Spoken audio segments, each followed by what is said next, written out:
Listen, I understand that people are tired, frustrated, and angry.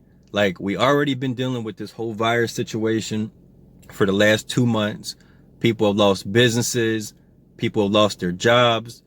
And as soon as we finally get to a place where we start to see the light at the end of the tunnel, and we start to feel like some weight can be lifted off of our shoulders as we transition into this new, next phase of our life, whatever that looks like, boom, here comes another bombshell.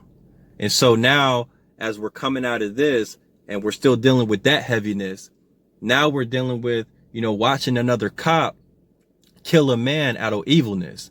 And it's just another level of heaviness, right? And so people have a right to feel how they feel. Like, I get it and I understand it.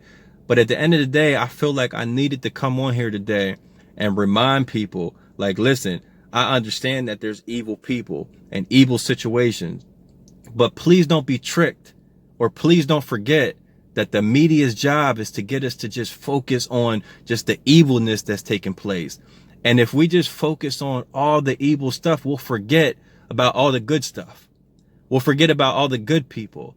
And a lot of times what happens is, as good people, and I'm talking about every single color, right? Every single race, nationality, like, the good people get to places where you can slowly be tricked in your mind and start thinking that being a good person or doing good things is not the way to win.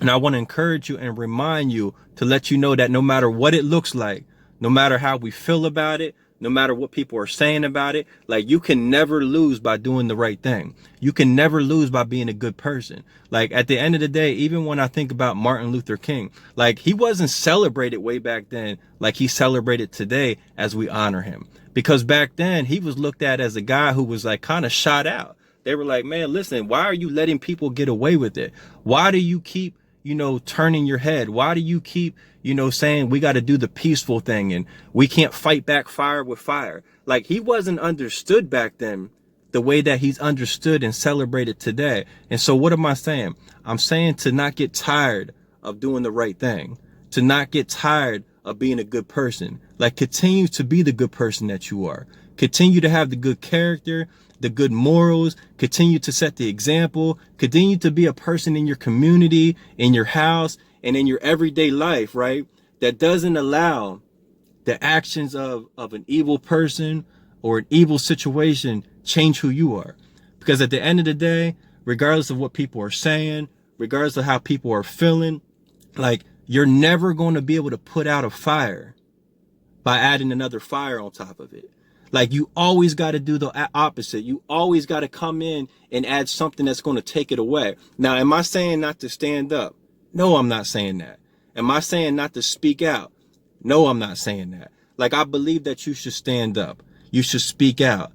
But at the end of the day, after you do what you can do, right? After you do what you can do as far as that's concerned, you have to continue to do the only thing that you truly have control and power over.